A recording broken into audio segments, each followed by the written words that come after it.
Hello and welcome back to the High Ground Podcast. I'm excited because the Acolyte, we just hit our finale. The episode did things to me. I have some complaints, but I also get to talk to my good friend Young, who is an amazing content creator. Yeah, why don't you go ahead and introduce yourself and let people know where they can find you and what you talk about. Hi all, I'm LothalYungling on TikTok. I just started a Instagram Havoc workshop to kind of encompass a little, like primarily Star Wars, but a little bit more of potential like craft chaos that I want to do. Will it ever happen? I'm not sure. I have a Halloween craft that I wanted to do since last year. I have fabric for a Halloween suit that I've had for 4 years now. Nothing has come of that. So again, it's to share the chaos and to kind of hold some accountability to myself. Now that I said it, I actually have to do it. So, yeah. That's awesome. Are we ever going to get the Sabine? You know, listen, Choco. I had to call it out here so anyone watching knows that it's out there in the ether. And also, are you going to give a hint as to what you're working on for this Halloween? So I have two things that I want to do for Halloween. One, I actually want to make an Edna Mode outfit because I fucking Awesome. love Edna. She is GOAT. And then I'm hoping to get her done by New York Comic Con. I don't know if it'll happen because it's me, but I also have 2 months. But then again, I also had 6 months to work on my Disney bound for Star Wars night, and I crammed that in 2 weeks. So, but I'm You know that hoping means you're a real cosplayer, right? Oh boy, so I had to do a lot of this stuff on my floor, and I wasn't even a shrimp. I was a fucking like roly poly. Like just I was a roly poly. And when I stood up, I actually kind of fell over a couple times. My back hurt so bad. Anyway, back on track. I'm hoping to be adult Omega for New York Comic Con and hopefully bring her to Japan next year. I'm trying. That'll be amazing. I mean, I have the like mock-up that. for the jacket. Like, I could have bought a jacket, but I'm very specific on how I want it to look, but this is the mock-up for it. I had to make a few adjustments. Yeah, I have a mock-up for it. Okay, yeah. And then I have the Tasha's somewhere that I got from Rebel Art Design. They're actually a really good company to work with. Very responsive to customer service and whatnot. I've been meaning to make a video about all of the merch I've gotten these past couple of weeks. So that's something. Yeah, definitely do more merch videos because I need to commission.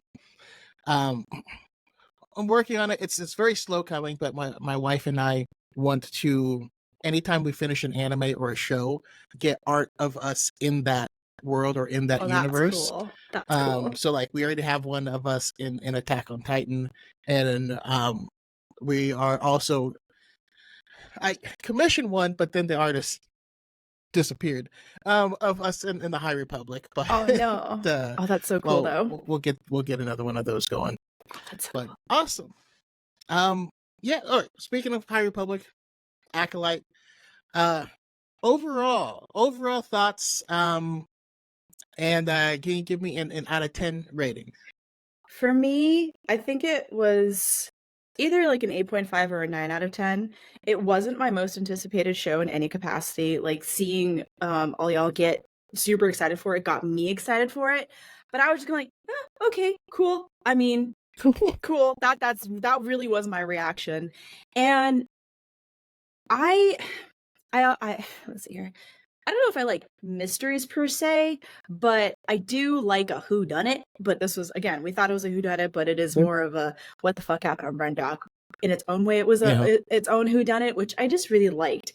And even though I am nowhere near close to being a lore master to like you or Pep, knowing that that lore was going to be to some extent brought into this, I thought was really interesting. And then to hear some of the speculation that, again, the lore masters were throwing out there, I'm like, ooh, that's something. So can we get into that reveal? Yeah, absolutely. We're going ham. Just real quick though, out of 10, like, oh no, you give me 9 out of 10. personally, I'm at like an 8 out of 10 is how I'm feeling. Um, because like you, I really enjoyed it. I think there's like some dialogue stuff that was a little weird, and I think there was a little bit of there was a couple things that did kind of irk me a little bit, but overall, it was an amazing ride, and I just love that the fandom got back to this place of speculation week to week, and we're like talking about these things and just having like I don't know, it's an awesome time to be a Star Wars fan. Like if you enjoy it life. If you don't rage watch it, which gave the Acolyte its really good rating, so I guess we can thank them for that, right? Yeah, keep watching it out of spite, I guess. I don't know what that does for you, but I don't know. Hopefully that gives it a season 2. But all right, reveal what do you how did you feel? How did you react? What did you think? So the amount that I was screaming at my TV, is that a moon? Is that a fucking moon? I thought moons were taller than that because they seemed kind of short or like average heights. That was my only. That's the one reason why I couldn't fully commit to. Is that Plagueis? But then also it's like, if that's Plagueis, then does Kinnear know that he's there, or has Plagueis just been pulling his strings this entire time? Like, what is happening? Because like, I think since they know about the Sith, obviously, and all the trademarks, I guess you'd say, like of what the Sith are, I feel like Kamir, he seems like a very smart and capable, beautiful, well-toned man. That he would be able to pick out, oh, that's a Sith. But he even said, like, I have no name, but to Jedi like you, I could be called a Sith. But he never self-proclaims himself as a Sith. So it's like, there's just so much with that, and I'm just like, please give me more. May I please? May I have some more? I love it because yeah, Leslie did pitch it as multiple seasons, but wanted to give us an actual conclusion at the end, which I feel she nailed both of those. Yes, and I love to Plagueis in the back, like the black guy in the yellow jacket meme, where he's just like, that made me so happy because one of the problems I think with the species is they look stupid. I'm sorry, like they look terrible. They look so bad. When you watch, A New Hope and you see the Cantina band, right, Figure and Dan, that's the species, and like it's not threatening. You know what I mean? Like you're just like, who's that awkward dude in the back? No, but they made him look creepy. They made him look like a Sith, and because of how it was shown, I mean, I honestly think this is an audition. My speculation is that Chimera is not a Sith. I'm speculating that he, as a Jedi, learned about them. Turned to the evil, turned to the dark side, and was like doing something shady, and then he got his ass whipped, literally, by Vernestra, and ever since then, Plagueis has been keeping tabs, and would kind of like work because in the expanded universe, they did keep tabs on people that they thought could make good apprentices. Oh. So that was a thing that was always going on. And so he could be looking at both of them like, either one of them could be, but I think she has more potential than he does. So let's wait and see how this plays out. All at the same time, being like, someone used the Virgins to create life. And it's interesting. Isn't that his whole MO as well? Yeah, is to create life. Like you, he's a scientist, and like that's his whole thing. He's just like, he just wants to figure stuff out. It's funny because in the book, he stops doing like real Sith stuff, and it's just like, no, just let me play with my beakers. It's awesome. On that, are there one or two Plagueis books? There's only one. Okay, because I guess I saw multiple covers then. So I'm gonna be getting that from Audible to listen to at work. That'll be fun. You should. Okay, so I have a love-hate relationship with James Luceno. I love his books. He's very clinical with how he writes. So parts of it feel like a textbook. Parts of it feel like you're reading an encyclopedia. But all of those little details come back into play at some point in time and later in the book. But he's so detail-oriented that you're like, all right, man, let's go. Come on. But yeah, highly recommended. But yeah, what else jumped out at you? Did you I mean, are you feeling the romance there? Are they teachers? Are they doing more? Is that unethical? Do Sith care about ethics? I had a lot of questions. All I can say is, God bless my Jacinto, or Jacinto. Oh my God, man's is yoked. I'm good grief. Like, I would love to cosplay that man. Naf and I were joking that we could twin in Japan, but I'm just like, you don't understand how much how much protein just me personally, would have to consume to get any semblance of arm definition. And I would have to get back into like my competitive swimming days to even get something close to like a fraction to close to that man's musculature. That beside the point. Okay, so I'm going to say something that's kind of controversial. Episode Okay. 6, that's where we see the reveal of Darth Arms, right? 5 was Darth Arms. 5. Okay, so 5 and 6 was female gaze. Okay, so that's how I named them. I mean, thank you, Leslie. Thank you so much. Just thank you. Filoni could never. That's all I'm saying. No, he could not. Absolutely. Sorry, I keep derailing.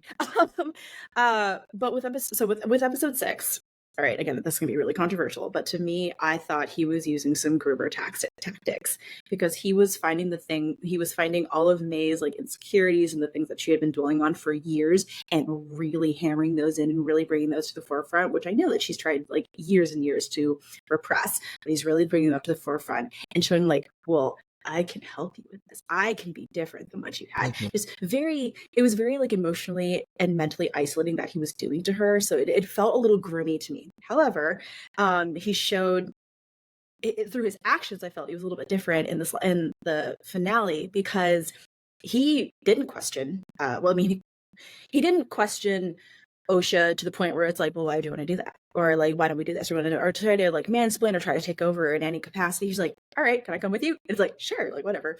But he allowed Osha. I keep it in the name. He allowed Osha to lead, to I guess you would say, see her vision come to life. And it wasn't quote unquote submissive in any way, but he never like took over, in my opinion. So just through his actions, it was he allowed a woman to have autonomy. So I was like, okay, okay. He did, drink his respect woman juice.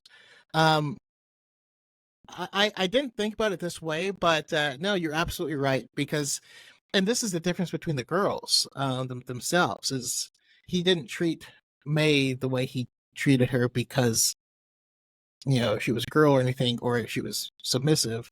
It was because of she was willing, okay, just teach me whatever, and and all the stuff, versus Osha, and she's like, no, I don't need you, like, you do whatever. And it's like, all right, well, I know you don't need it, but do you want it? And so that is cool. I did have a problem personally with the space chase scene. Not visually, I thought it looked beautiful, but I didn't quite understand what the goal was. Like, I was like, is he trying to ram her? Y'all in spaceships. So that's I hopped onto Johnny's live yesterday and we talked about that a little bit. So I felt like I was the only one who thought that Soul was just trying to like magnetize her ship, like the Ghost does, or get her in a tractor beam. Like that whole scene felt very Trench Run-esque to me. Like even the way the space duster, the space junk or whatever, it just felt very Trench Run on the Death Star to me. But I guess with the sight scope or the targeting scope scanner thing, I think that's where a lot of people thought that he was going to shoot her down. But I'm like, I don't think the little ship had weapons capability. So I thought he was just going to I doubt it. Somehow tractor beam her. And then, but the thing that really caught me off guard that I just still don't understand, there were a couple things in this episode I just didn't understand. So what the hell did Basil do? Why did Basil do that? Like, did if he's familiar with the ship, then he knew, again, I still don't know if it had weapons capabilities, but if it didn't have weapons capability, then Basil would have known that. Then why did he sabotage the ship? I don't understand that in any capacity. And I also have a question about Basil. Do you think Basil could smell that Osha and May were the same person? That's why he ended up following May back, as opposed to Osha. because he could have found Osha as well. She was still in the same vicinity, and her scent was still like, could he smell that they were the same person? That's what I want to know. No, I mean, because even though they're the same person, he's still smelling like what is on them or what they're wearing and stuff like that. Like, I mean, yes, clothes are very stinky, but it's like still the human themselves. They can differentiate. I mean, we all have our own musk, if you will. I mean, you bring up a good point, but like he did specifically sniff her backpack in order to find her, which is what she was wearing in that moment. Now, I don't know if that means if she took a shower, he'd get lost. I don't know. I don't know how that works. Basil is a creepy little non-binary king. Otter beaver thing. So we'll let Basil be Basil. One thing that I have seen be kind of controversial is Vernestra in this episode. But I there's something I'm not clear on, and that's how much does Vernestra actually know? I feel like we're operating on the assumption that she knows everything that we do, and she doesn't. So how much of this is a cover-up? How much is this, I don't know what happened, but it seems to be over? Damn good question. Because I was under the impression that somehow she knew. No, you're so right. I don't know. Because, well, then again, it seems like she also took, she talked to Yoda quite a bit, and I feel like Yoda has his little three-clawed hand and everything, so maybe he knew he confided in her. I don't know. This is a really good question. I have no brain juices to contribute to that. No, because we're like, oh, she covered up Saul's murder, stuff like that. But I'm like, when she went to the other scene, she saw a bunch of dead Jedi, and like all she knows is what last time she talked to Saul, she told him, "Don't come. Don't go on this mission. You're too close to it.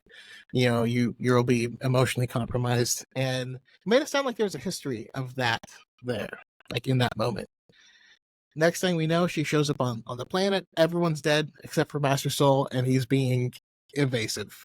And then he takes off, turns off his beacon. He takes off. They don't know what's happening. He turns his beacon back on, so they follow that, and they find just him dead. I mean, I think and without a lightsaber. But I feel like it seems like she had force sense, like she saw what was happening, or at least because we heard echoes of the past and like what had happened previously. So I think maybe she knew without having to be told, and she also didn't. Because she sensed. So is it Chimera or Khmer? I say either one. I don't. Okay. I alternate. The fact that it's she a Marchion or Marchion or Marchion. True.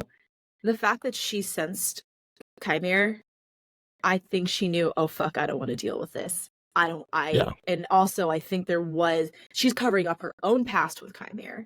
Because she's like, you're alive? So I feel like she left him for dead. To me, that means she left him for dead. He also looked scared as shit when he sensed her in the Force. Terrified. Like, he's like, oh shit, puts on the helmet. I think also because the Cretaceous blocked any sort of Force coming to him that was being sent up by Vernestra or whatever. You know what I'm talking about. Sorry, it's a little late for me. It is my Thursday and I am zonked, so I'm just like, words are hard. So I apologize if none of this makes sense. But I think maybe because she didn't want to deal with Chimera, and she had maybe she had some sense that she could get one of the girls potentially, and she even said, "I'm sorry, my friend."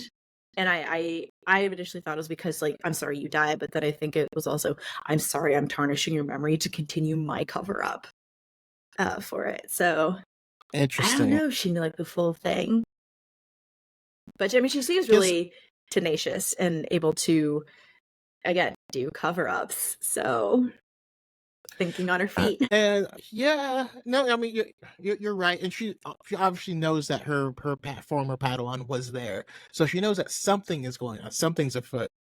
But also, she has no way of closing this investigation. She has no way of solving it. She has no way of proving any of the stuff that she sensed via the echo or sensing him nearby but not finding him. So I think there's also there's what you know, and there's also what you can prove.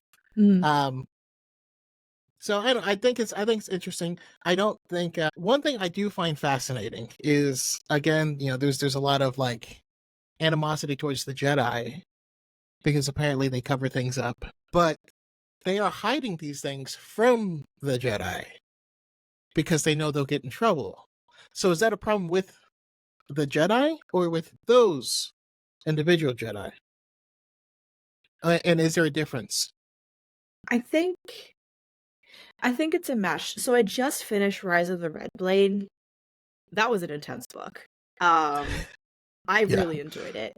And I feel like what Iskat experienced in that book shows the flaw of the individual and also the flaw of the Jedi, because the Jedi tried so hard to tamp down a part of Iskat that just wasn't aligned with being a good Jedi, and it made her suffer. So with these Jedi who are covering up things, they know it's not Jedi, even though they felt like they were still doing the right thing under the edict of being a Jedi. It's very complicated, but I think that the Jedi are such a black and white stance on what it means to be a Jedi that anyone who deviates from that, there is that, for lack of a better say it, I did not grow up Catholic, but almost like Catholic guilt for deviating from that particular path. I feel like the only person we saw who didn't feel bad about going rogue is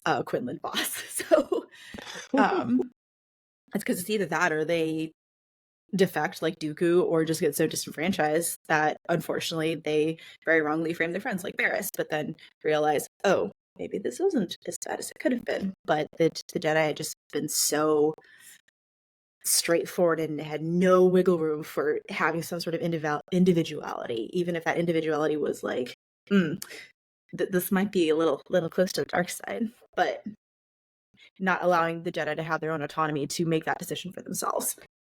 Yeah. Okay. That's interesting. I like that. I like that.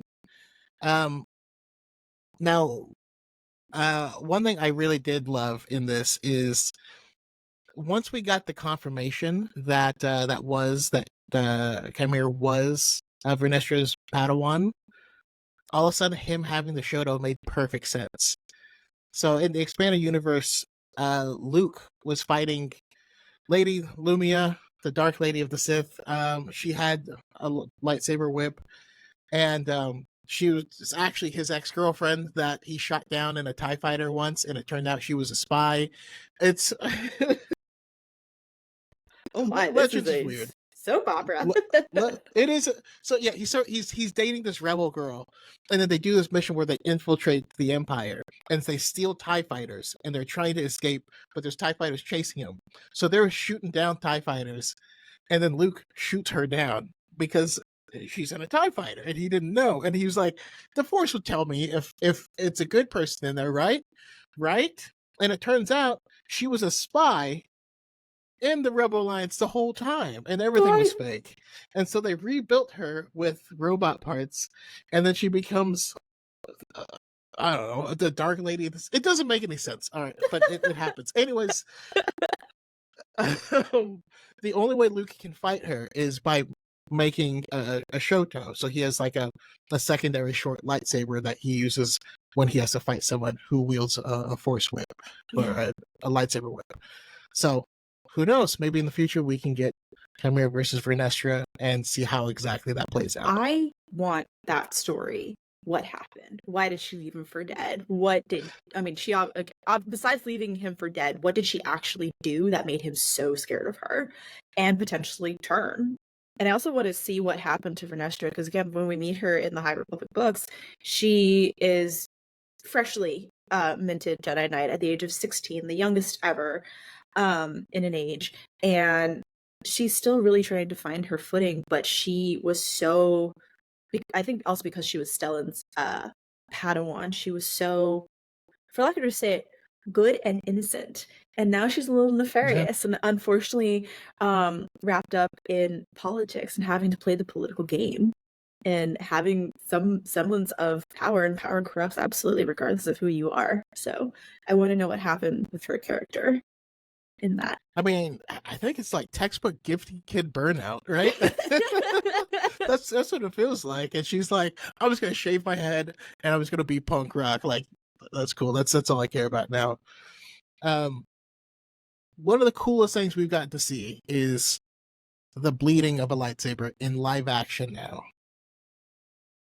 And I lost my mind on Please, that I would scene. like to see a reenactment of your reaction. I know I can watch it, but I'd like to reenact it, please. And thank you for the folks at home.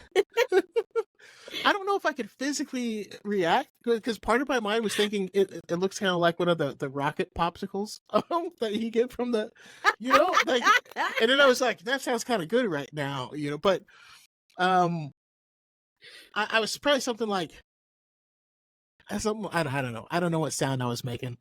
But no, that was one of the coolest, like I lost my mind when we saw it happen in Jedi Survivor, like in the video game. I was like, that's really cool. But seeing this in live action and seeing the lightsaber, the last traces of blue leaving it as she finishes killing Seeing that her flicker mentor. between the red and the blue. Oh my god. So I actually have a Legends question, or a lore question for you. So unfortunately I am dumb and I read some of the comments on some of people's videos, and some people were complaining that Osha bled the crystal too fast. Is that it doesn't how long should it quote unquote theoretically take to bleed a No one knows. That's not a thing. So one of the reasons people are confused is because, sorry. okay, sorry. No. That it's weird because, Dagan Gera on Jedi Survivor bleeds his crystal faster than Osha did. So it's already weird there because I never heard any complaints about Dagan Gera doing it. But the only other places we see it are in the Rise of Kylo Ren comic, and it's just one comic panel of him, holding it. We don't have no idea how long it takes. And then we see Vader bleed his crystal, and that one feels like it takes a long time because he has a vision of him giving up the dark side and going to Obi-Wan and apologizing and all this stuff. And it's actually kind of touching. And then it comes back and he's like, no. And then like he finishes bleeding it because Anakin is Anakin. He has to do it as dramatically as possible. But yeah, no, it wouldn't. There's no reason to think it should take longer or shorter than that. Or that even like her. I didn't read it fully. Like I just read a few sentences. Like absolutely not. But I feel like a couple of commenters were also saying something like her emotions weren't right to bleed the crystal. Like, again, there were some very strange things in the comments. But it's like, I don't get it. She was having intense emotions and like many emotions, like the betrayal, the anger, the hurt, and just everything coming out. And also the realization that, oh shit, I should have believed my sister. Just everything coming out. And I'm sorry. Her force choking him. She hated her sister for so years. Yes. The force choke also.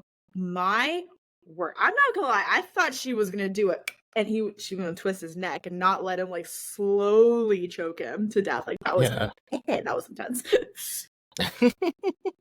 Oh man. I was gonna say, speaking of, and I realized I never actually said the thing I was gonna reference. Oh, sorry. I derailed. I'm so sorry. No, not at all. I was like, speaking of watching the light go out in someone's eyes,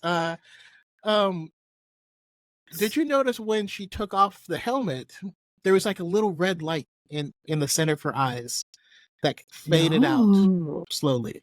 No, I need to go back and rewatch.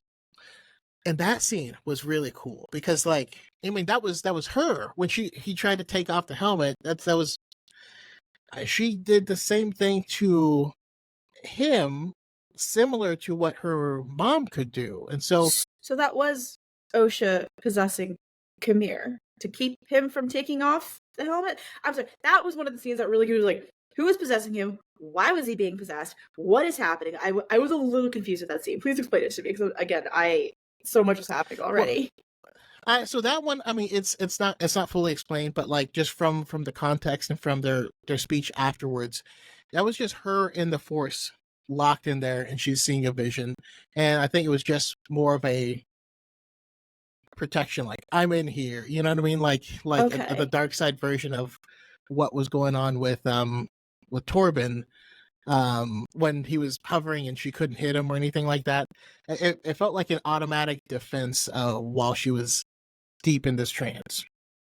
Okay. Okay. But it didn't appear like she took his mind over to tell him anything. And it was weird because we even went into like the zone, I guess you would say, that that Mother and I say talks to Torben.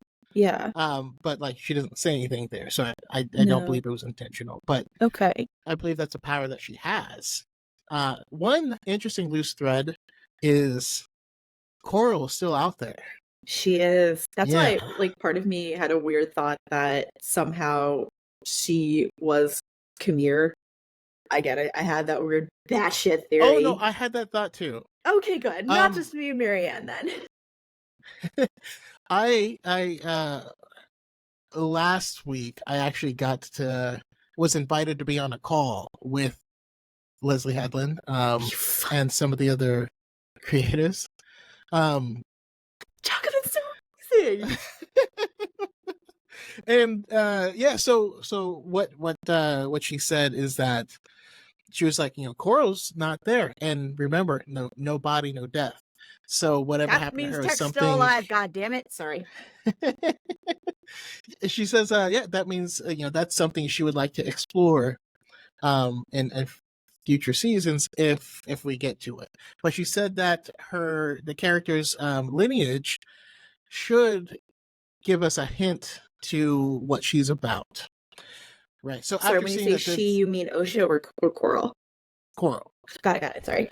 So, her being a Zabrak, I assume she's probably comes from the actual Night Sisters,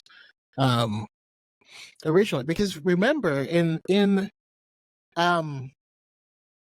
Ahsoka, those Night Sisters refer to the Force as the thread as well. So it would be interesting to see if that is like just a shared belief, and if she's like a transplant from one group to the other. I love it when things connect. I love this universe so much. It's so much to keep track about.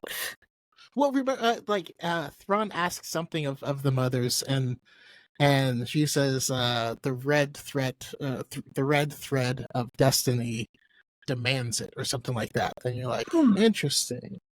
They refer to it as the thread a couple times. That's cool. Hopefully we get more. If we do get a season 2, what? Well, we got our Swain Plagueis. I need shirtless if we Plagueis. I don't think I want to say that. I don't think I want to say that.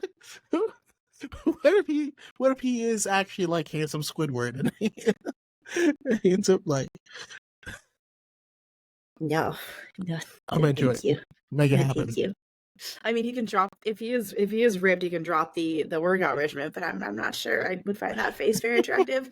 Mask stays on anyway. And then if Leslie again utilizes flashbacks, I want flashbacks about Venestra and Khmer.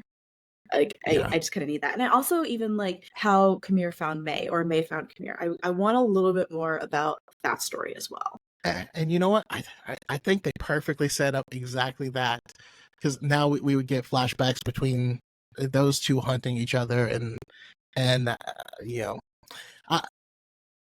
are we going to see May use her dark side training, become more of a Jedi, or actually become... I don't know. I think there's a lot of interesting ways that we can go. Also, the whole mind erasing thing is very reminiscent of Revan. Oh, okay. So in Knights of the Old Republic, Revan, the game starts out with you like on a ship that's about to blow up and you have to escape.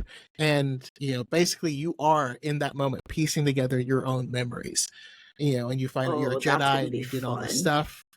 And then by the end of it, you realize that you were the Sith Lord that almost destroyed the galaxy, and that the Jedi Council erased your memory. Oh So, like, shit. Revan was a Jedi, then he fell to the dark side, then he got his mind erased, and then in that game you get to choose which path you end up taking. And I'm interested to see if we can end up doing something similar if we do get a season 2. Oh, I think it could be that really would cool. be fun to see the fractured memory get pieced back together again with unreliable narrators. So we can have more people get upset about the quote unquote bad writing. Ah, I Sorry. and the writing wasn't perfect, but I swear No. every time someone says it's bad writing, I ask them what's bad about the writing, and they never give an example of bad writing. I've yet to ever have. The last time I asked someone this, and I kid you not, the guy said something about it's bad writing because now that women are involved in sci-fi, the men are being pushed out, or something like that. And I was like, my brother in Christ, you know women invented sci-fi, right? Like, they invented the genre. Uh it was weird. It's weird. That conversation still haunts me. It's weird. Anyways. Yeah, moving on from that. You have any closing thoughts about the episode, about the Acolyte? Anything we didn't touch on so far? I want more of the Skura, the little elephant ducks. I need more of them. Those are adorable. I hope we get more creatures because I'm wanting to kind of do what Marianne does with music, but with Star Wars creatures. And Ooh. also like what animals I feel inspired the creation and of those creatures, because like the those look like full on roly polies with cicada wings to me, and just the concept of those two bugs mashed together. Also, fun fact, roly polies are not in fact insects, they are crustaceans. I did not know that. Interesting. Yeah. So I do know that they're very sour. Listen, my uncle made me do it. Having older siblings sucks sometimes. That's all I'll say. Hot and crispy pill bug for the happy couple. Mazel tov. My sister's 2 years older than me. My uncle's 2 years older than her. So growing up, I'd get picked on and stuff. And but we did make my uncle lick the bottom of a snail once, and so I feel like. No, do you realize how there's such bad vectors for everything? Listen, I was a child, okay. Yes. Also, we made him eat fire ants once. I mean, and I say make him, but like he was 4 years older than me and a big guy. I couldn't make him do anything he didn't want to do, So okay. Well, there are ants in Australia that taste apparently like citric acid. I had a chance to eat one once, but they were fat buggers, and I'm like, not today, thanks. Today. Oh. Could just pick it off the side of the railing and pop in your mouth, but I'm like, no. Yeah, it's what would Timon and Pumbaa do, right? True, Hakuna Matata, but I am not about that life. I would have starved. But yeah. So, I mean, sorry. Well, I was going to ask. So moving on from the episode, what else are you into? What other things pique your interest, and how did you get started in fandom? Let's see. Okay, so other things that pique my interest. Not Star Wars, definitely Halloween. Halloween. I love all the spooky shit. I've already started listening to Halloween ambiance. Even though it's still hot as balls. I need that.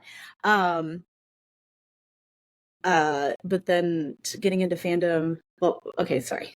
The hamster is bouncing to 5 different wheels at once, so I'm trying to keep him on one wheel. All right. Well, I'll ask less questions. Okay, I'm sorry. But to getting into fandom, so I'd always been a fan of Star Wars, but very casual fan, and I'm not going to let the fandom menace to kind of scare me away from being a Star Wars fan. I wasn't in it in any capacity, but I was on the fringes of hearing the criticisms against Anakin specifically. I was obsessed with Revenge of the Sith. partly because I had a sexual awakening with Hayden Christensen, but that's beside the point. But I was obsessed with that movie. But then, like, I would hear people say that, you know, it's a bad movie, terrible acting, and I just kind of got away from it. I was never shamed for being a Star Wars fan, which was good. But then Mandalorian came out, and it wasn't really until season 2 when Ahsoka came on the screen where I realized, like, oh shit, I'm having FOMO because I have no idea how significant this character is. Like, I know she's significant because I saw some of the reactions on TikTok, but I'm like, but seeing everyone's reaction, like, I am missing something big here. And it's also the middle of the pandemic, so perfect time for me to go watch Clone Wars. So I started watching Clone Wars, and I didn't get hooked until beginning of season 3 with, I can't remember, but it's the arc with 99, who is my top clone. Mm-hmm. I know it's a little bit surprising with my love for Hunter, but he is my top clone, like forever 99. And then I just got into it, and the Mortis arc I thought was absolutely fascinating. I loved that so much. And Okay, then deep lore fan from the start. I like it. not really. That's as far I get into lore. And then I moved on to Rebels after that, obviously. And that just became my comfort show because, you know, a lot of us weren't doing well during the pandemic, let's be real here. And I found that during like a pretty depressive episode. And it just helped me stayed up till 4 a.m. to watch as much as I could until I finished it, but loved it. And then I made some Kenobi stuff. Pep was kind enough to see one of my videos where I actually called that Reva was after Vader. I called it like 2 weeks before that episode happened. I fucking called it. I was so proud of myself. And then now I'm here, and I'm just like, hello. I have nothing. Star Wars follows you on TikTok. Yeah, but I think they kind of regret that decision because again, I'm a little too unhinged for that. A little too unhinged for them. I mean, Swagman will respond to my comments every now and then. So if Swagman sees this, hello Swagman. I'm sorry, I am that child that we don't really talk about her. We just let her do her own thing and play in the mud over there. Well, but that's one thing I do love because it did feel like, especially early pandemic times, it did feel like there was an actual like war going on in the fandom. And it's actually over, and we won, and they're just salty as balls right over it. You know, that's really what's happening. But no, that's cool, and I'm happy that you joined back in, and hopefully, you know, Dyad community has been cool enough to keep you around. And Oh no, you guys are great. Can I just say one thing? I know we're probably running out of time, but I won't lie. I almost left TikTok about 3 weeks ago because I was so sick of seeing how like things were allowed to come out of the woodwork about 8-ish years ago, and it just continued to stay out of the woodwork.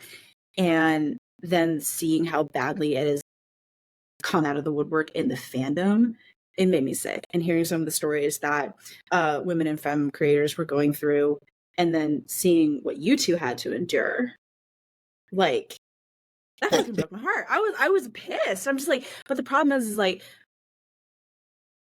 because I get very emotional very quickly. Like I knew that I couldn't properly defend you guys on like a public platform. That's again why I just checked in privately. Like, are you two okay? Because I'm just like, no, this is terrible. Like I didn't understand it.